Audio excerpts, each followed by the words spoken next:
Estamos hablando de la segunda causa de muerte en el Perú. Es decir, esto significa un repunte en los últimos años de casos. Exactamente, el ataque cerebrovascular o ACV, o como la población lo conoce como derrame, en realidad es la segunda causa de muerte a nivel mundial. Y en nuestro país, en las últimas décadas, por el avance también de las enfermedades vasculares como la hipertensión, la diabetes, esta enfermedad, el ataque cerebrovascular, se ha posicionado como la segunda causa de muerte en adultos en el Perú. Eso es un dato muy importante porque impacta en la salud pública tremendamente. ¿A partir de qué edad ya hay que estar alerta frente a esta posibilidad de sufrir un accidente cerebrovascular? En realidad, el ataque cerebrovascular le puede dar a algún ser humano a cualquier edad. Tenemos pacientes jóvenes de 20, 30 años. Sin embargo, está más presente en pacientes mayores de 45 años porque a partir de esa edad ya se presentan con mayor frecuencia los factores de riesgo vasculares, como mencioné, ¿no? Hipertensión o diabetes. Y cuando hablamos, doctor, de síntomas, ¿qué características podemos tener en cuenta? Sí, es muy importante la pregunta para que la población entienda. El ataque cerebrovascular se presenta bruscamente, de un momento a otro. Esa es la característica principal. Y los síntomas frecuentes son afectación neurológica rápida, brusca, como por ejemplo caída de la mitad de la cara inferior, pérdida de la fuerza de la mitad del cuerpo y alteración del lenguaje. El paciente tiene dificultades para emitir palabras o empieza a hablar enredado. Pueden haber otros síntomas neurológicos, pero estos tres son los más frecuentes y si aparecen bruscamente en un ser humano, estamos frente a un ataque cerebrovascular sin duda. Doctor, y previo a este cuadro, ¿no se presentan dolores constantes de cabeza, algo que pueda dar un indicio al paciente que puede ir en busca de un auxilio médico? Algunas veces pueden haber síntomas premonitorios, tenemos al ataque isquémico transitorio como presentación de estos síntomas que he mencionado, pero que el paciente se recupera rápidamente, solamente lo tiene minutos y luego se recupera, y esto ya es un síntoma que debe hacernos llamar la atención y debe ir al médico. Pero todo paciente que tiene factores de riesgo vasculares como hipertensión, como diabetes, si no los está controlando bien, es un paciente potencialmente que puede desarrollar, y algunas veces están sin síntomas. Por eso lo importante es la detección de estos factores de riesgo vasculares. Es decir, no hay nada como la prevención, como el chequeo médico para poder saber el riesgo. Ahora, cuando una persona sufre un ataque cerebrovascular, la atención pronta es sin duda la mejor alternativa que se tiene. Por supuesto, el paciente y el sistema de salud prehospitalario que detecta a un paciente con estos síntomas debe llevar inmediatamente o debe acudir inmediatamente a un centro hospitalario donde lo podamos atender. A emergencia. A emergencia, sin duda. Este es un tratamiento, una enfermedad que el tratamiento es en la emergencia de los hospitales.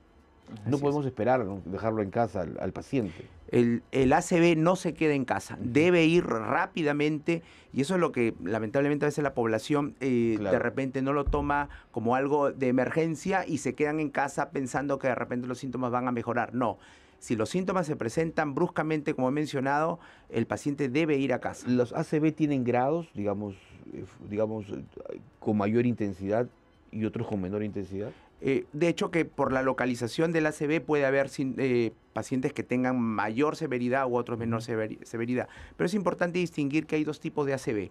El ACV isquémico, que es cuando la arteria se bloquea, la arteria del cerebro se bloquea por un coágulo o un trombo y la sangre ya no fluye. Eso es el ACV isquémico. Pero también tenemos el otro tipo, el ACV hemorrágico, que es el ACV que ocurre cuando la arteria se rompe y la sangre sale al cerebro y también causa un problema grave. ¿Cuál es el mayor factor de riesgo? En los dos ACVs, el factor de riesgo más importante siempre es la hipertensión arterial. Sin embargo, el ACV isquémico se presenta hasta un 80% de todos los ACV y el ACV hemorrágico es un 20%. Doctor, usted nos mencionaba acerca de la hipertensión, la diabetes además. Hay que hacerse un chequeo respecto a este tema de la enfermedad porque es una enfermedad silenciosa. Pero cuando hablamos de hipertensión, ¿cuáles son los valores normales que debe tener el hombre y la mujer? ¿Varían o son estándares? Son valores que ya están establecidos.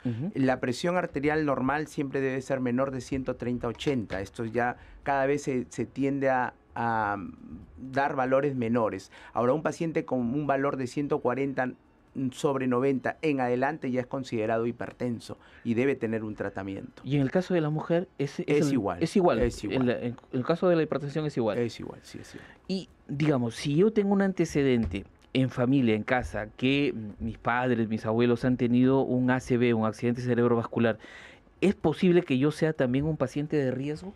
Así es. En general, el paciente que tiene familiares que han tenido ACV, probablemente lo que pueda, digamos, heredar de la parte familiar son los factores de riesgo vasculares. Ajá. La hipertensión, la Claro. diabetes, el colesterol alto. Esos factores de riesgo pueden, digamos, heredarse, y eso sí, el paciente no los controla, tiene riesgo de hacer un ACV. La alimentación que ingieren la mayoría de peruanos ahora, sobre todo nuestros jóvenes con comidas rápidas. Mis hijos llegan con la KFC o otros productos que son muy habituales entre los chicos. Son factor de riesgo también que va predisponiendo a que tengan en el futuro un alto colesterol, ¿no? Así es. En realidad, una de las recomendaciones, una vez que al paciente le da un ACV, podemos hablar después de Ujú. cómo lo podemos tratar, Ujú. pero después que el paciente ya ha sido diagnosticado de un ACV, va a ir a casa con una medicación que prevenga un nuevo ACV, y dentro de eso, la Ujú. dieta saludable. Claro. Sí, se recomienda dieta saludable. Correcto. Ahora, las fuertes emociones, no sé si es algo que, a ver, es solo, digamos, una suerte de leyenda urbana, pueden generar también alteraciones y una fuerte emoción, ya sea positiva o negativa, por lo general son negativas, son lo que llaman comúnmente una fuerte cólera, ¿no? Una fuerte emoción. Lo hablo así para que la gente que nos escucha lo pueda comprender mejor. ¿Son factor de riesgo para un ACV? O sea, ¿pueden desencadenar un ACV? La respuesta es sí. Sí, de repente una situación de estrés muy severa Ujú. en un paciente que tiene factores de riesgo como hipertensión u otros factores de Ujú. riesgo, puede desencadenar de repente una elevación severa de la presión arterial, y eso conllevar, digamos, a un ACV. Sin embargo, hay que tener en cuenta que esto del tema del estrés, de la situación muy, muy fuerte de estrés, va a tener mayor relevancia en aquellos pacientes que tienen esos factores Claro. de riesgo. Ujú. Sin Ahora, duda. doctor, hablemos un poquito del tratamiento. Ujú. ¿Cómo se desarrolla el tratamiento una vez que ya nos diagnosticaron que tenemos ACV? ¿Qué viene de ahí en adelante? Sí, es una pregunta muy importante. Parto por decir lo inicial. El ACV no se queda en casa, el paciente debe ir rápidamente, porque en el caso del ACV isquémico, cuando ese trombo, ese coágulo ha obstruido la arteria, nosotros en emergencia tenemos una posibilidad de tratar a estos pacientes con un medicamento llamado lítico que va a disolver ese trombo y puede recanalizar la arteria y el flujo ir para adelante, mejorar el flujo sanguíneo. Ujú. Tenemos de 0 a 4 horas y media para tratar a estos pacientes. Por eso es importante que el paciente vaya rápidamente. Tenemos otro tipo de tratamiento, que es la trombectomía mecánica, que en los últimos años también ha mostrado una gran evidencia. ¿Qué es esto, doctor? Eso ya es un tratamiento invasivo. Accedemos mediante un catéter por vía femoral o vía radial y llegamos hasta muy cerca del coágulo. Y ahí en el coágulo aspiramos ese coágulo a nivel de la arteria, o también lo retraemos con un dispositivo llamado stent retriever. Entonces, este tratamiento también es una opción, pero también se tiene que hacer dentro de las 0 a 6 horas. Ujú. O sea, el paciente tiene que llegar rápidamente. Ujú. Es importante saber que también a veces puede existir unas ventanas ampliadas, pero son para un grupo de pacientes nada más, que inclusive pueden ser hasta las 9 horas para los tratamientos líticos endovenosos, o pueden ser hasta las 24 horas para la trombectomía mecánica. Claro, estamos hablando de que el tiempo es el factor fundamental. ¿Cómo andamos en el Perú respecto a instrumentos en los hospitales para poder atender de manera inmediata un ACV? Los tratamientos líticos han avanzado mucho en los últimos años. Los centros hospitalarios ya pueden ser considerados centros esenciales de ACV, o sea, tratan a los pacientes con medicamentos endovenosos líticos que reperfunden la arteria, pero es importante que el paciente llegue rápidamente. Para los tratamientos de trombectomía mecánica, que son invasivos, creemos que hay muchos esfuerzos, pero todavía no es un tratamiento masivo y deberíamos trabajar mucho en eso. Ujú. Claro, doctor, y en esta fecha conmemorativa que es el Día Mundial para poder prevenir esos accidentes cerebrovasculares, ¿qué mensaje le podemos dar a la población? Bien, el mensaje que le damos a la población es que si ellos presentan factores de riesgo vasculares, deben controlarlos con un respectivo chequeo médico. La dieta saludable siempre es importante mencionarla. Y si estos síntomas se presentan en el paciente o en algún familiar, el ACV no se queda en casa. Deben ir inmediatamente a un centro hospitalario para que sean atendidos, porque hay la oportunidad de mejorarlos y que no queden con secuela, ¿no? Y Por otro lado, es importante mencionar que el 29 de octubre es el Día del ACV a nivel mundial. Ajá. Y en nuestro país hemos realizado diferentes actividades científicas, académicas, campañas médicas.